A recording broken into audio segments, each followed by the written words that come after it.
Selamat pagi anak ibu guru semua. Bagaimana kabarnya hari ini? Semoga semua dalam keadaan sehat ya, dan tetap bersemangat mengikuti pembelajaran.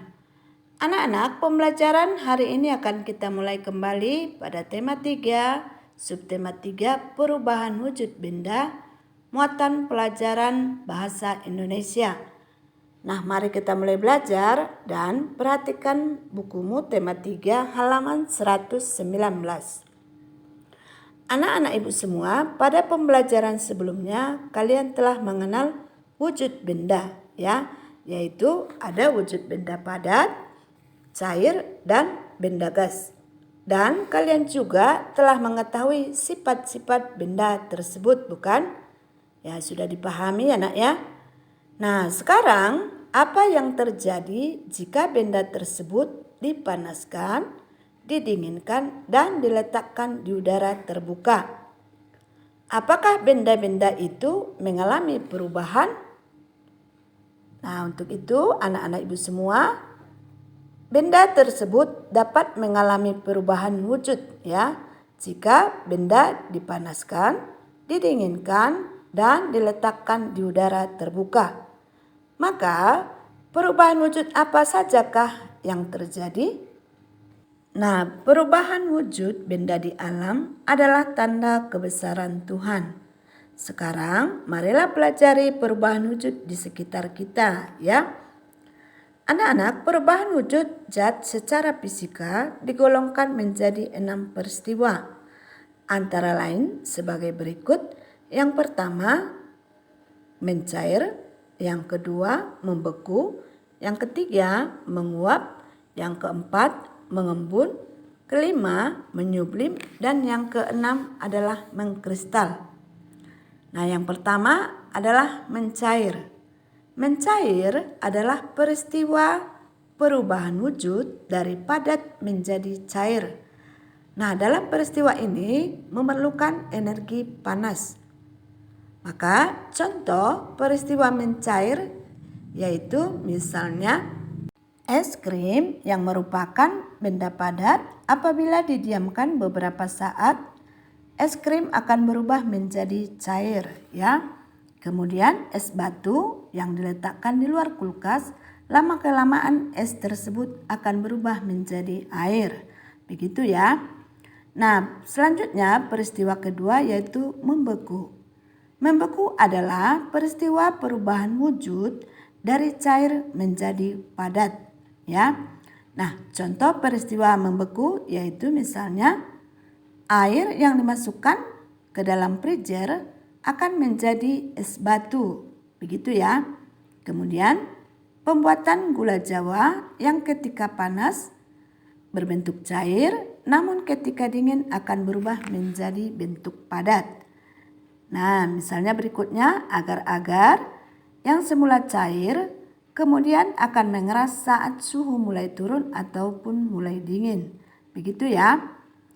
Nah, kita lanjutkan kembali yaitu peristiwa ketiga, menguap. Menguap adalah peristiwa perubahan wujud dari cair menjadi gas. Nah, peristiwa ini disebabkan oleh pemanasan atau energi panas ya. Nah, contoh peristiwa menguap misalnya air yang direbus jika dibiarkan maka lama-kelamaan akan habis ya. Kemudian baju basah yang dijemur lama-kelamaan mengering. Nah, air di dalam baju menguap karena terkena panas sinar matahari. Begitu ya. Nah, peristiwa yang keempat adalah mengembun. Mengembun adalah peristiwa perubahan wujud dari gas menjadi cair. Nah, dalam peristiwa ini memerlukan energi panas ya. Contoh peristiwa mengembun misalnya ketika hujan. Kita melihat kaca mobil bagian dalam menjadi buram, padahal kaca bagian dalam tidak terkena hujan. Pernah dilihat ya? Nah, berikutnya ketika kita menyimpan es batu di dalam gelas, maka kita melihat bagian luar gelas akan menjadi basah ya. Berikutnya misalnya rumput di lapangan pada pagi hari menjadi basah, padahal sore harinya tidak ada hujan. Nah, itulah beberapa contoh peristiwa mengembun ya nak ya. Paham ya? Nah, berikutnya peristiwa yang kelima yaitu menyublim. Menyublim adalah peristiwa perubahan wujud dari padat menjadi gas ya.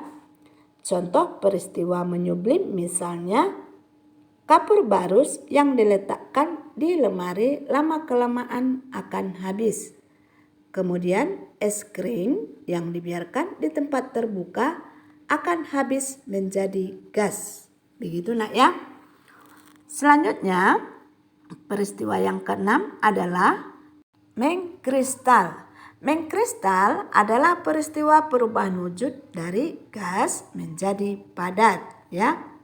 Nah, contoh mengkristal dalam kehidupan keseharian kita tidak dapat dilihat langsung oleh kita yang hidup di daerah khatulistiwa yang mempunyai musim tropis ya, yang beriklim tropis, yang mempunyai 2 musim yaitu musim hujan dan musim kemarau. Tetapi jika kita tinggal di negara 4 musim, kita akan melihat embun beku di pagi hari di musim dingin. Seperti kristal es yang menempel pada tanaman karena uap air di udara yang berwujud gas berubah menjadi padat ya. Nah, itulah contoh mengkristal ya nak ya. Nah, anak-anak ibu semua, apakah sudah paham perubahan wujud pada benda? Maka untuk menambah pemahaman kalian, coba kerjakan latihan soal berikut ini. Ya, pasangkanlah kata berikut dengan arti dan contohnya yang sesuai. Pasangkan dengan menarik garis ya nak ya. Kerjakan di buku tugasmu. Nah, anak-anak, demikianlah materi kita hari ini. Semoga kalian dapat memahaminya. Untuk mengulang kembali di rumah, coba tuliskan inti-intinya ke dalam catatanmu dengan tulisan yang rapi ya. Selamat belajar.